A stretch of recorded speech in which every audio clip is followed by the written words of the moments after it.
the general premise of this talk is going to be on 3 different areas. So first and foremost, why we have chosen to go down this path.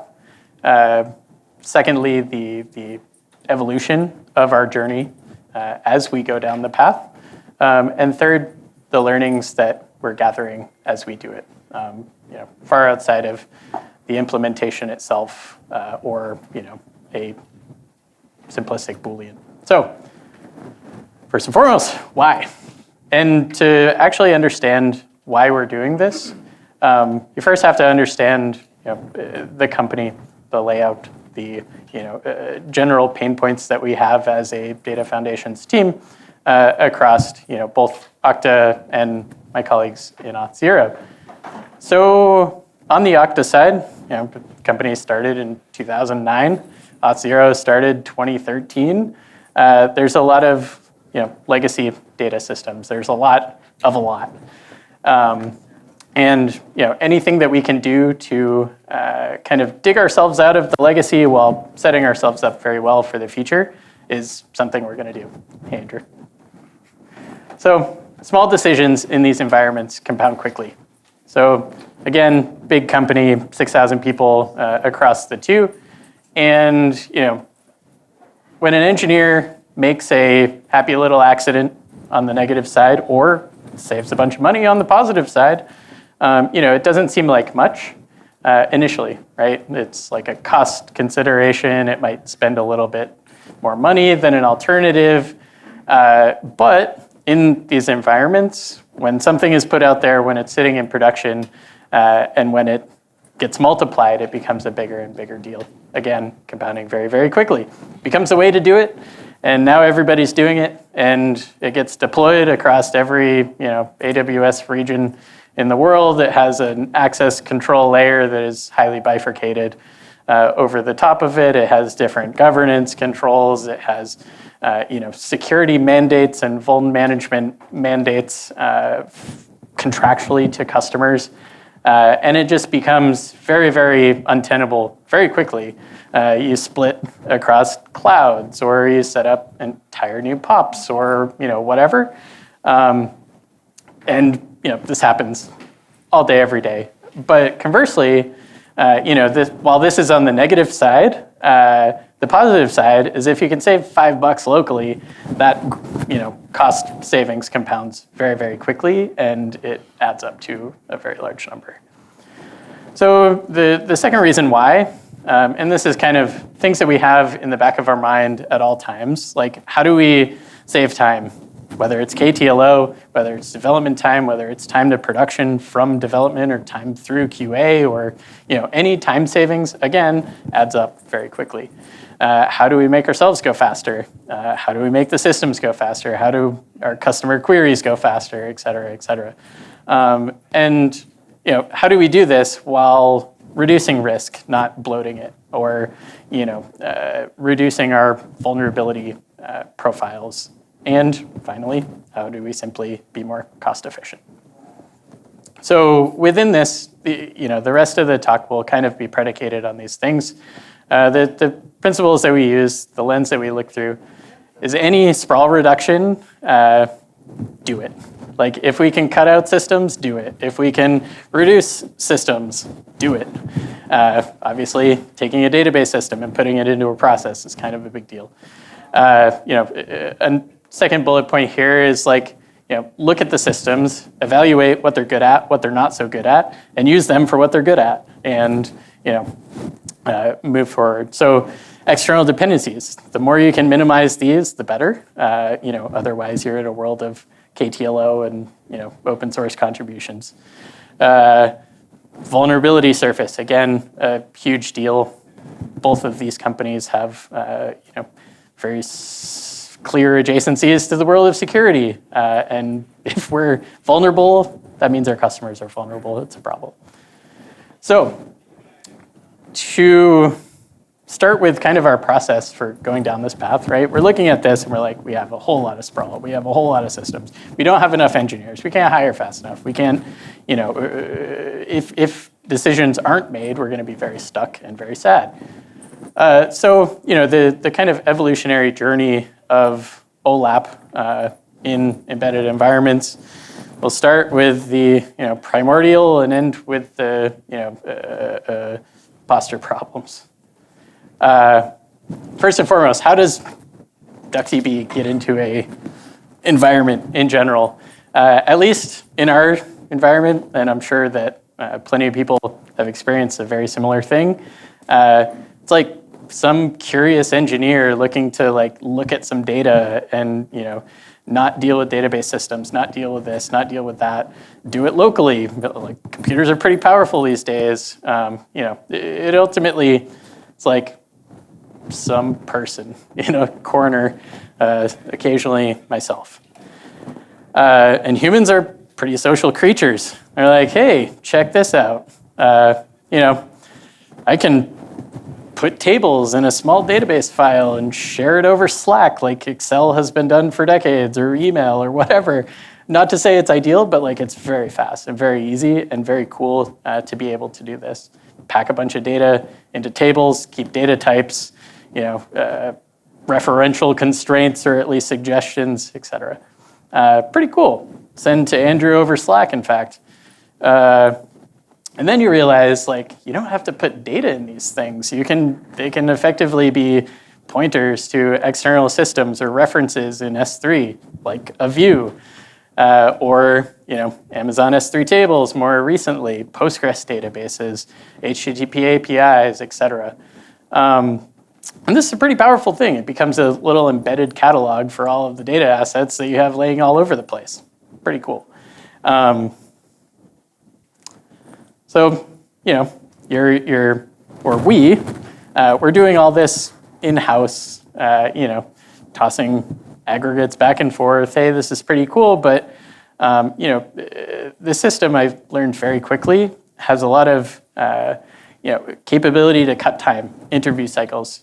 For example, do you want to run an interview on AWS and don't have CoderPad or whatever other thing?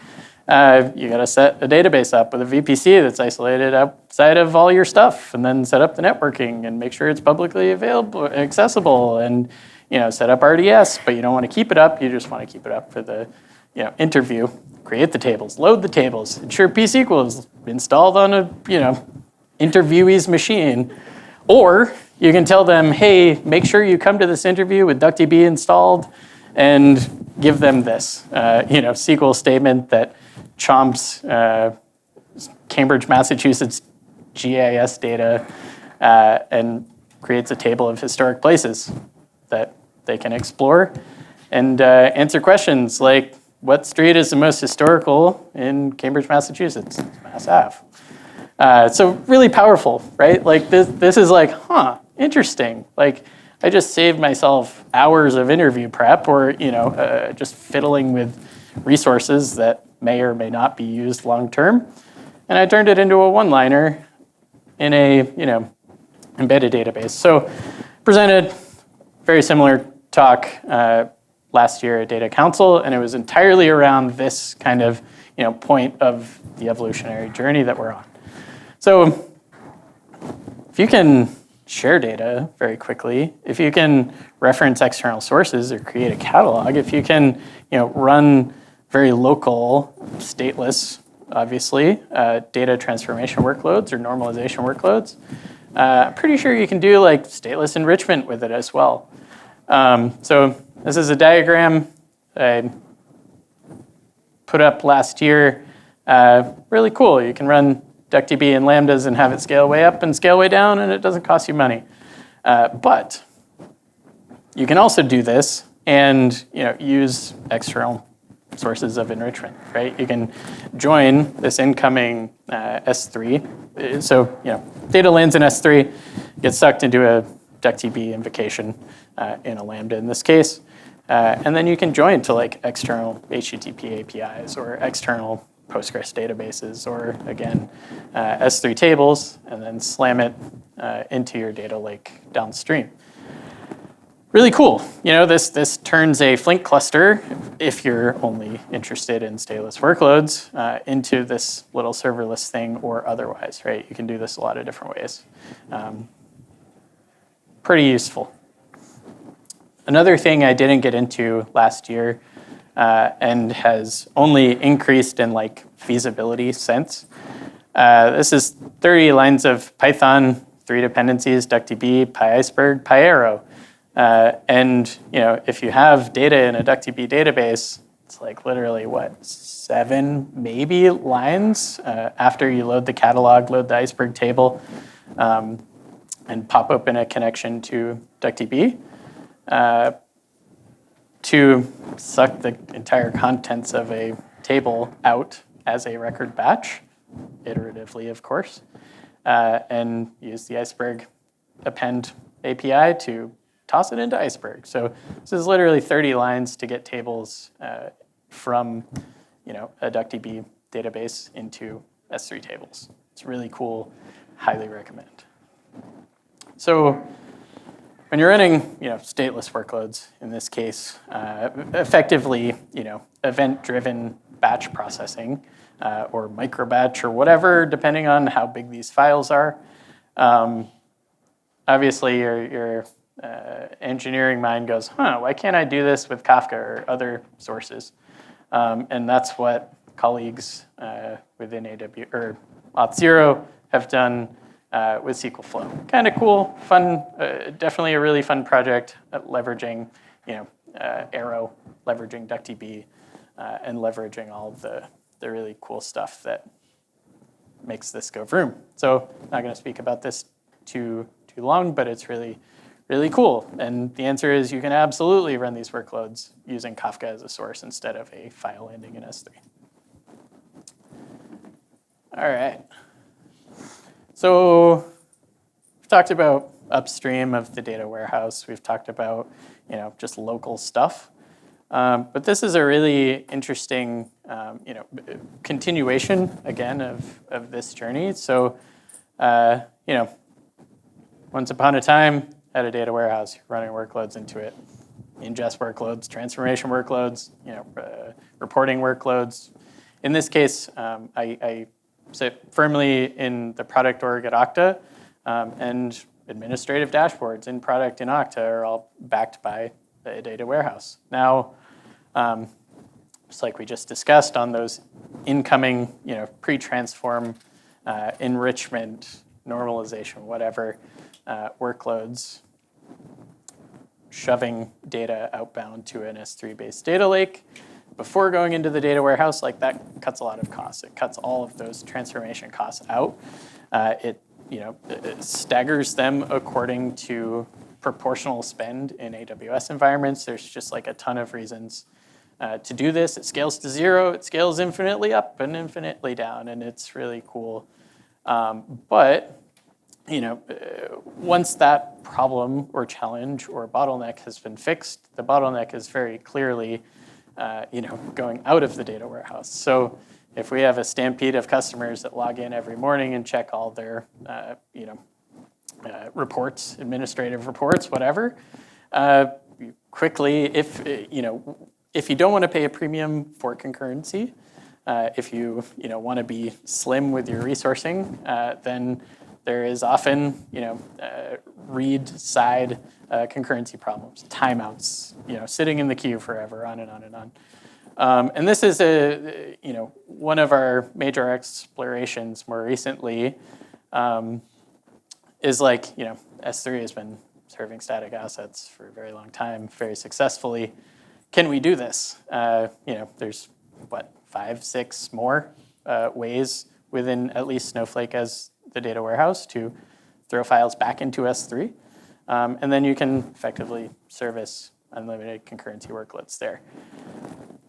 Very interesting. There's a lot of money to be saved. Obviously, it's always a balance of complexity and cost. But we'll say the cost consideration here is non-trivial, especially as it gets stamped out again. So this is cool. I'm sure plenty of people here are like, well, that's really dumb. Like, you're going to run into all these problems. And, but this helps a lot. And, this is happening very quickly. And, standardizing table formats instead of, directories in S3 and, it just helps a lot. And I'm very excited about this, and it opens up a world of possibilities for the middle. This is very quickly going to be our reality, whether it's DuckDB, whether it's something else, TBD. But like this general, again, it's an evolutionary journey. It's not, especially in these environments, it's not something that can happen overnight. But the on-ramp there and the incremental journey there is very direct. And one thing I'm personally very excited about, I don't know whether this will happen within Okta or outside of it, but looking forward, the imagination very quickly goes to like what happens if it's not a data warehouse, what happens if it's a CDN, for example, as you see Cloudflare doing right now. And it's very, very cool to see this very quickly becoming a reality. So data warehousing, especially as you stamp it out across a whole pile of environments, these are massive opportunities that we've found and are very excited about. Now, continuing the journey outside of data warehousing, this is kind of like up until now, it's been very analytically centered, but there are a ton of operational implications of these systems as well. Like if you can take OLAP and put it everywhere, where else would you put it? And that's naturally the next thing we did. So, what if basically this was a question over beers? Like, what if you can take DuckDB and slam it into, say, an observability environment? What happens if you can slam it into Prometheus, for example? Like what is the next biggest problem for operations? And it is like Prometheus exporters times many, many, many, many, many.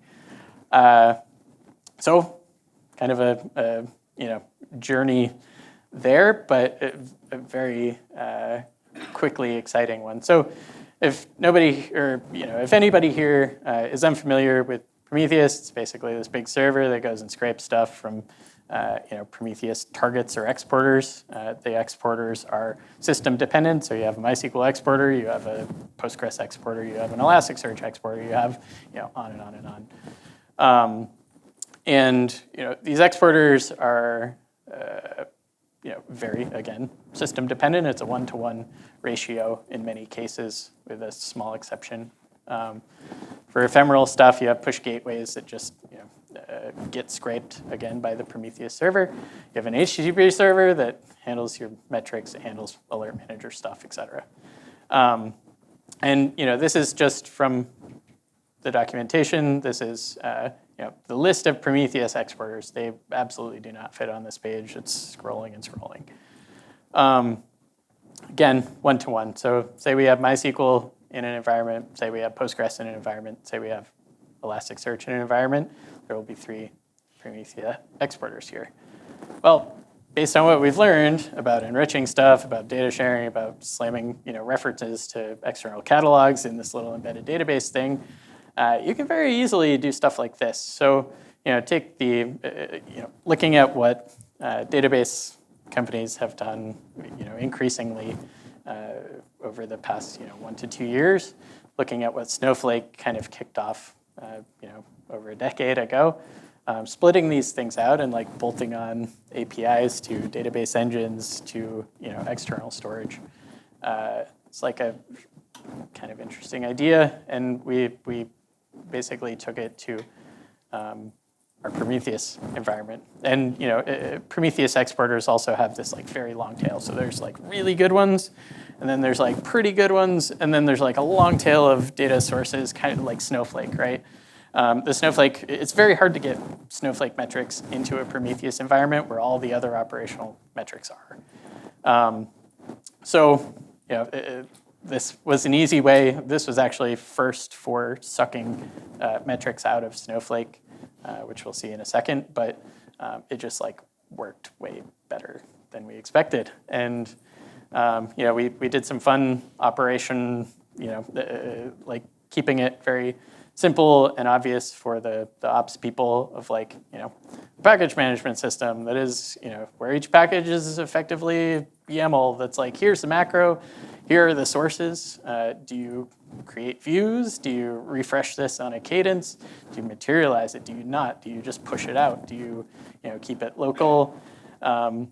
Every metric in this case, so, gauges, histograms, counters, yada, yada, have a name. They have help, which becomes basically a reference for the, well, a bunch of things there.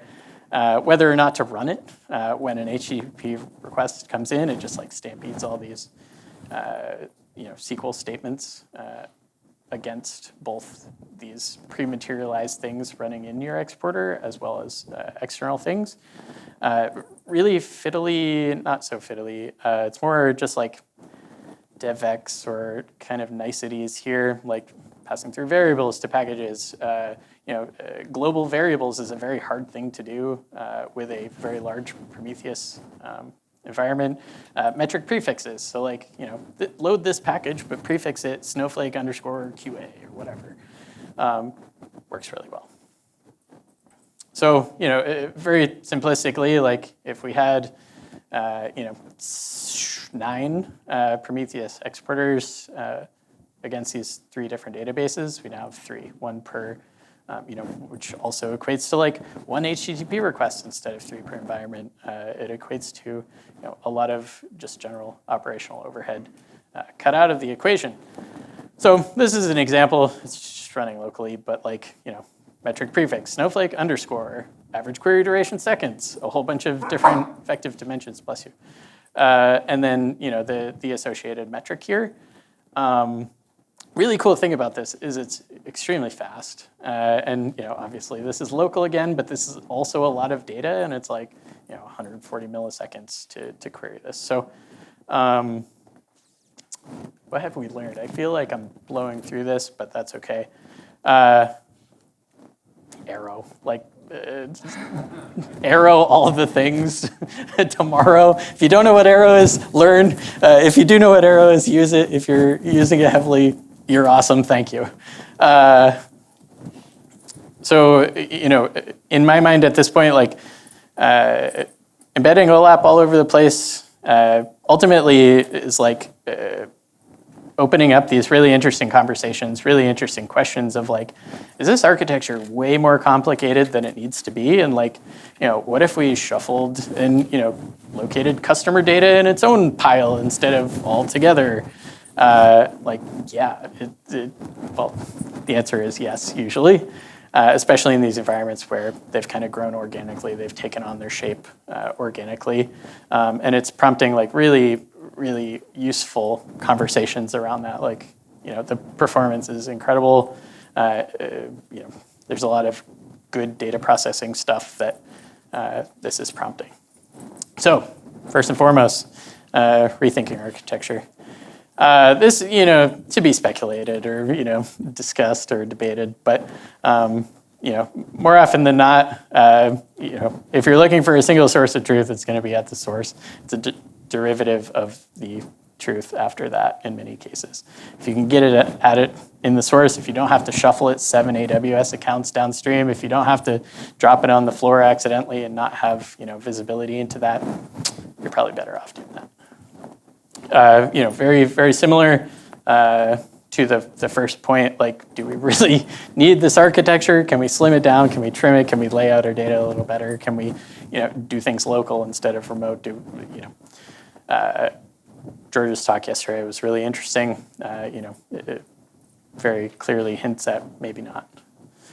And then, very similar to the Prometheus exploration.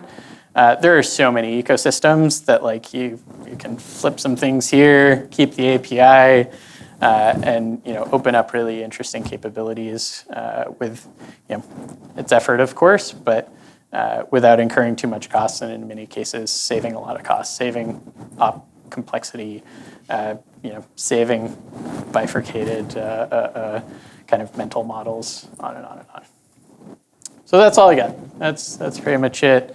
Probably talked way faster than I expected, but thanks for for coming. And